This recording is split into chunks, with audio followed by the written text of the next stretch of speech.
Hai, Assalamualaikum warahmatullahi wabarakatuh. Berjumpa lagi ya dengan saya. Semoga teman-teman dalam keadaan sehat dan tidak bosan ya.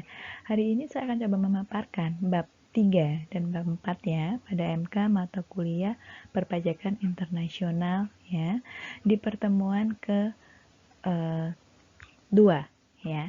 Baik, langsung saja ya.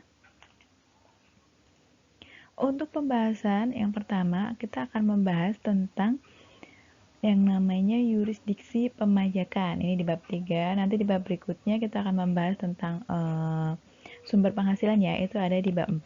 Oke, kita bahas dulu pertama untuk bab 3 yurisdiksi pemajakan. Oke, ada footnote yang akan saya bahas hari ini adalah pertama tentang pendahuluan, kemudian determinasi yurisdiksi, kemudian yurisdiksi sumber, yurisdiksi domisili, kemudian hak pemajakan yang terdapat dalam P3B. Nah, tugasnya dari teman-teman untuk bab 3 ini adalah silahkan memberikan ulasan ya, ulasan berupa intisari atau kesimpulan, kemudian ditulis di kolom komentar yang ada di channel YouTube saya sesuai dengan materi video ya. Baik, langsung. Nah, pendahuluan terlebih dahulu. Nah, yurisdiksi adalah wilayah atau daerah tempat berlakunya sebuah undang-undang yang berdasarkan hukum. Kata ini berasal dari bahasa Latin yang berarti ius dan iuris yang artinya hukum. Ya. Kemudian disere yang artinya berbicara, ini versi dari Tokopedia. Nah, sehingga dapat disimpulkan bahwa yurisdiksi pemajakan merupakan kewenangan suatu negara dalam melakukan pemungutan pajak. Kalau saya bilang yurisdiksi itu berkenaan dengan hak pemajakan suatu negara ya dalam mengatur ketentuan perpajakannya, itu juga boleh. Berikutnya kita akan bahas tentang determinasi yurisdiksi. Determinasi itu gambaran ya teman-teman, gambaran, cerminan atau deskripsi. Ada beberapa pakar ya kaitannya tentang yurisdiksi perpajakan. Kita ambil beberapa saja karena referensinya banyak, tapi kita nggak ambil semua. Saya cukup mengambil beberapa bagian.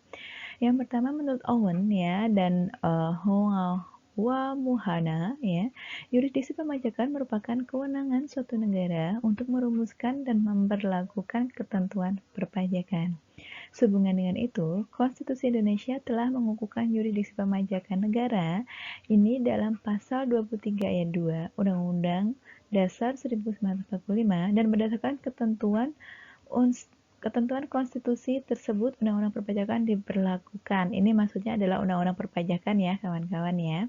Oke, ini referensi yang dikutip oleh Gunandi pada tahun 2007. Kenapa sih Bu ini tahunnya beberapa kok tahunnya agak lama? Ya karena memang betul ya, di pajak itu referensi untuk literatur buku itu untuk updatean dari penulis sendiri itu masih jarang. Jadi makanya kenapa tahunnya masih yang lama-lama. Tetapi meskipun tahunnya lama, referensi ini masih tetap teman bisa pakai ya. Oke. Baik, kita langsung ke berikutnya. Ya. Kalau dari Marta sendiri, sebagaimana dia mengutip dari Rosdiana dan Irianto ya di tahun 2012 di halaman bukunya 124, menyebut ada 4 teori justifikasi legal ya. Ada 4 teori justifikasi legal hak pemajakan suatu negara, yaitu yang ada 4 bagian ya atau 4 teori menurut beliau. Yang pertama ada realistis atau empiris, kemudian ada etis atau retributif, kemudian ada kontraktual, ada sovereinitas ya. Oke, kita akan bahas satu persatu ya. Pertama ada yang namanya realistis atau empiris. Ini dikatakan bahwa kalau dari sisi realistis itu dikatakan bahwa negara itu kapanpun dapat memungut ya, dapat memungut pajak ya pada masyarakatnya atau warga negaranya ya sesuai dengan kewenangan yang dimiliki oleh negara tersebut. Ya, jadi sesuai dengan kekuatan fisik. Ya. Tetapi kalau dari sisi empiris sendiri dia tidak hanya melihat dari kewenangan fisik saja ya, tapi dia juga melihat bahwa pajak ini tidak sekedar hanya memiliki kewenangan yang dimiliki oleh satu negara, tapi juga meliputi baik yang dipungut, jadi UWP-nya baik yang dipungut maupun yang tidak, jadi melingkup semua kalau secara empiris ya. Artinya tidak hanya sebatas orang-orang yang dikenai pajak saja, namun di luar itu juga berkaitan ya. Jadi orang-orang yang ada di luar kegiatan administrasi perpajakan itu juga harus mengikuti peraturan pajak ini. Ini kalau dilihat dari sisi realistis maupun empiris. Nah, kemudian kita masuk ke bagian kedua. Yang kedua ini adalah etis dan retributif ya. Kita tahu bahwa pajak itu sendiri adalah kontribusi yang ada dari masyarakat ya, kontribusi dari masyarakat digunakan juga untuk masyarakat. Nah, artinya baik etis maupun retributif ini pajak sifatnya adalah mengembalikan sebenarnya ada kontraprestasi meskipun secara tidak langsung yang akan diterima oleh wajib pajak karena mereka sudah melakukan pembayaran pajak ya. Oke. Kemudian kita masuk kepada yang ketiga. Ada yang namanya kontraktual, di mana pajak itu sendiri kan sebenarnya berhubungan antara dua pihak ya. Pihak yang pertama adalah subjek pajak, kemudian pihak lainnya adalah yurisdiksi pemajakan. Ya, dalam hal ini bisa yurisdiksi antar negara ya, perpajakan antar negara. Nah, dua pihak ini dalam menjalankan perpajakannya pasti ada yang namanya objek pajak. Nah, objek pajak inilah baik bisa barang maupun jasa yang akan dipergunakan sebagai salah satu dasar kontraktual. Apakah tertulis? Bisa juga, bisa tertulis dan bisa tidak tertulis ya kawan-kawan ya. Jadi kontraktual ini dua pihak baik dari yurisdiksi pemajakan maupun subjek pajak yang melakukan kegiatan objek pajak yang dikenai pajak secara internasional, yaitu kontraktual. Jadi ada kegiatan ya, ada kegiatan barang dan jasa, kemudian adanya pemajakan antar yurisdiksi, kemudian ada yang melakukan gitu. Kemudian masuk yang bagian terakhir, bagian keempat, ada yang namanya sovereignitas. Nah, yang ini bisa diartikan di mana pajak itu ya, pajak itu merupakan bagian daripada yurisdiksi ya, maksud saya, sorry. Jadi yurisdiksi pemajakan itu merupakan bagian daripada sovereignitas atau atribut daripada sovereignitas. Sovereignitas sendiri kita bisa katakan seperti kedaulatan negara. Ya, jadi dengan adanya pemajakan, dengan adanya yurisdiksi pemajakan, nah ini adalah bagian daripada atribut sovereignitas kedaulatan negara. Ya, kalau ini simpel ya artinya ya. Oke, kita masuk kemudian dari beberapa ahli yang berikutnya ada Surrey dan Tillinghast serta American Law Institute ya mengatakan bahwa yurisdiksi yang berdasarkan pada pertalian subjektif disebut dengan yurisdiksi domisili. Ya, kan namanya juga yurisdiksi domisili. Kalau domisili itu berkaitan dengan orangnya ya, kawan-kawan ya.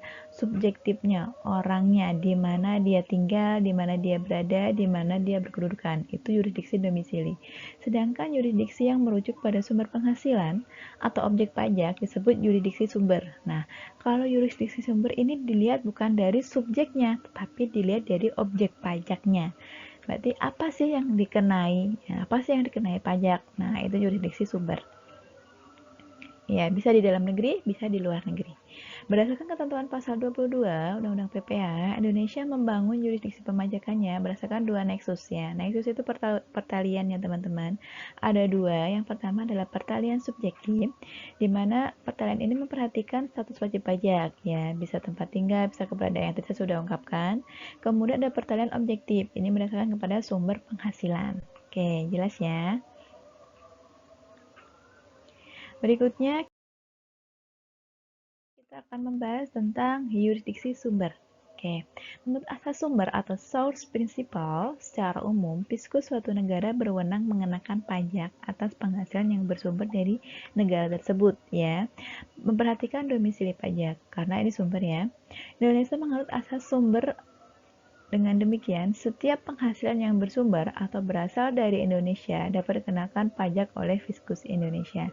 Ya, kita tahu bahwa untuk Indonesia sendiri yang dipergunakan atau diadopsi adalah yang yurisdiksi sumber ya, jadi bukan yurisdiksi domisili. Yurisdiksi sumber ini berimplikasi bahwa setiap penghasilan yang bersumber atau yang berasal dari Indonesia ya, dapat dikenakan oleh fiskus yang ada di Indonesia. Artinya, kalau penghasilannya itu berasal dari Indonesia, artinya dia akan kena konsekuensi pajak, ya, tentunya di Indonesia juga. Itu namanya yurisdiksi sumber. Oke, berikutnya. Ini ada beberapa tambahan ya untuk ketentuan perundang-perundangan perpajakan ya. Dasar hukum dari source rules tercermin dari dalam beberapa pasal dalam Undang-Undang PPH 84 ya yang menegaskan tentang yurisdiksi sumber. Ada beberapa. Pertama tercantum pada pasal 2 ayat 4 ya. Undang-Undang PPH menegaskan yurisdiksi sumber yang berlaku di Indonesia. Yaitu sumber ya yang dipakai tadi ya. Kemudian pasal 4 ayat 1 Undang-Undang PPH nomor 7 tahun 83. Ini typo ya teman-teman, harusnya ini PPH, ini P-nya besar ya, ini P yang kedua. Ini juga telah diubah terakhir dengan Undang-Undang PPH nomor 36 tahun 2008. Kemudian yang berikutnya Pasal 24 ayat 3 dan 4 Undang-Undang PPH nomor 7 tahun 83 kemudian telah diubah terakhir dengan Undang nomor 36 tahun 2008. Jadi ini adalah pergantiannya ya. Jadi prosesnya karena dia ada revisian peraturan ya, ada perbaikan peraturan.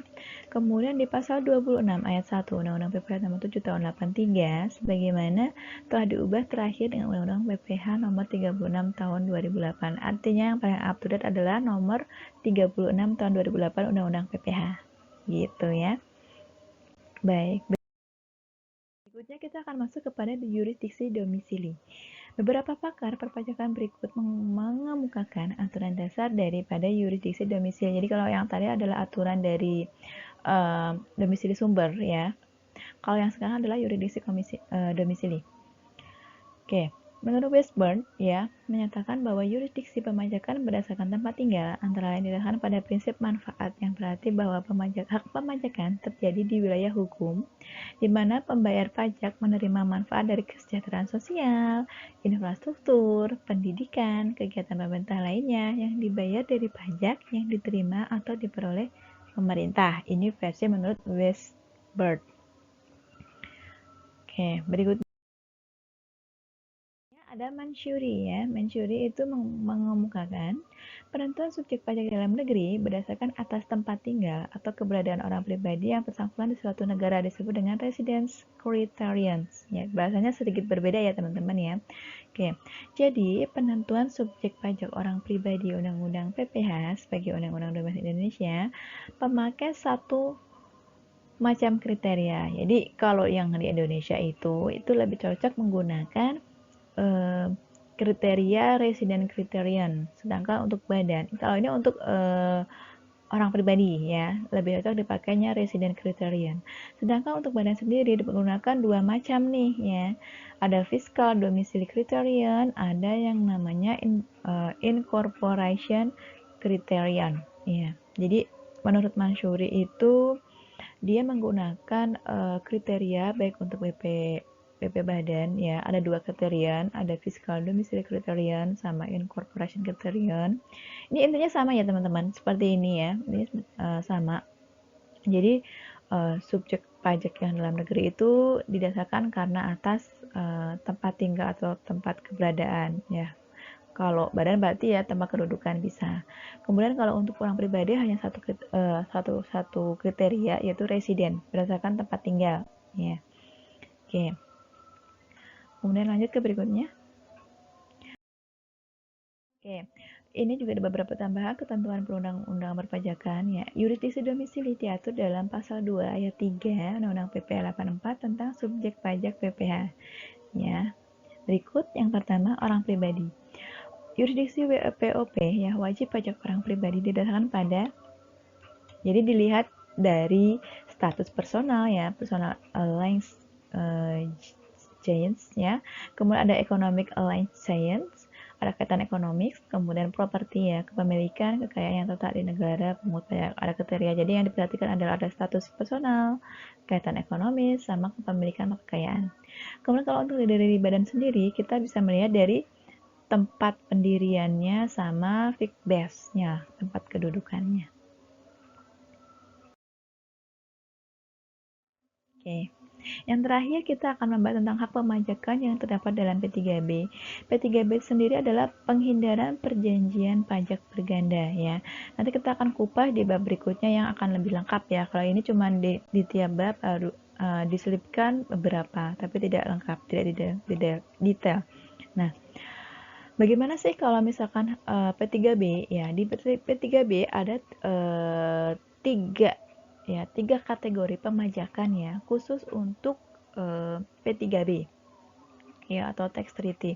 Nah, yang pertama ada yang namanya hak pemajakan penuh, kemudian yang kedua hak pemajakan terbatas, kemudian ada pelepasan hak pemajakan.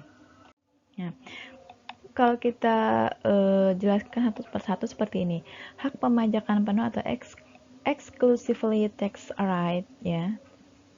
Nah, dimana gini jadi teman-teman, suatu yurisdiksi negara, misalkan negara A itu boleh memajaki wajib pajak negara lainnya ya. Jadi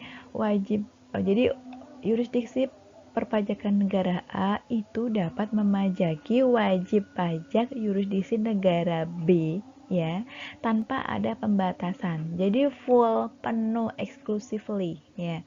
Jadi dia dapat memajaki tanpa ada pembatasan, bebas saja. Itu masuk dalam kategori hak pemajakan penuh. Kemudian kalau hak pemajakan terbatas, kalau yang kedua ini ada yang namanya pembatasan tarif ya. Artinya apa? Kalau dia dibatasi tarif ya, berarti ada peraturan perpajakan domestik yang ada di dalam negeri tersebut dan ada peraturan perpajakan tentang P3B atau tax treaty. Apabila beberapa negara tersebut yang menerapkan tax treaty, berarti undang-undang yang akan dipakai untuk pemajakan nanti adalah undang-undang tax treaty atau perpajakan tax treaty ya, bukan peraturan perpajakan domestik. Tadi kalau yang pertama ini kan dia hak pemajakan penuh, ini kan dia menggunakan full peraturan domestik ya, jadi ngikutin ya yang ada di negara tersebut, peraturan yang ada di negara tersebut. Sedangkan kalau yang kedua ini dia pemajakan terbatas. Kalau misalkan dia ada pemajakan tax treaty ya, berarti tax treaty dulu yang akan dipakai ya, yang akan berlaku adalah tax treaty karena dia bersifat lex specialis, bukan pemajakan peraturan domestik. Nah, kalau yang tadi berbeda ya, jadi berbeda ya teman-teman ya antara 1 dan 2 ini. Kemudian yang ketiga ada pelepasan hak pemajakan. Ini misalkan yurisdiksi pemajakan negara A ini melepas hak pemajakannya diberikan ya, atau rela untuk memberikan ke negara lain supaya negara lain itu yang melakukan proses pemungutan pajak ya. Jadi dia melepas, contohnya misalkan ada lalu lintas kapal laut atau misalkan pesawat terbang kan di lalu lintas internasional. Nah, misalkan Indonesia ini dia karena Indonesia juga ada bandar udara internasional misalkan ya. Nah, dia melalui perjalanan penerbangan lintas negara ya. Nah, di sini implikasinya apa? Implikasinya Indonesia memberikan hak negara, misalkan negaranya adalah Amerika. Ya, ada suatu perjanjian di mana Indonesia dengan Amerika tentang penerbangan internasional. Nah, Indonesia tidak melakukan pemungutan pajak, yang melakukan pemungutan apa? Yang melakukan pemungutan adalah si negara Amerika. Jadi negara Amerika lah yang melakukan pemungutan katanya dengan penghasilan ya terkait dengan penerbangan internasional dari Indonesia ke Amerika. Begitu ya kalau untuk yang nomor 3. Oke, saya rasa teman-teman paham ya. Jangan lupa untuk tugas hari ini teman-teman mengulas komentar ya, komentar yang tadi saya sudah ungkapkan di depan. Silakan berikan intisari dari hasil video ini, ditulis di kolom komentar yang ada di channel YouTube saya sesuai dengan materi pembahasan di bab 3. Oke, thank you, itu saja dari saya ya. Jangan lupa bagi yang belum subscribe, silakan subscribe. Bagi yang sekiranya menganggap bahwa materi ini bermanfaat, teman-teman boleh jempol atau like ya. Oke, itu saja dari saya. Mohon maaf apabila ada kalimat atau tutur kata-kata saya yang kurang berkenan ya dan kurang sopan. Wabillahi taufiq wal hidayah. Wassalamualaikum warahmatullahi wabarakatuh. Dadah. Thank you teman-teman.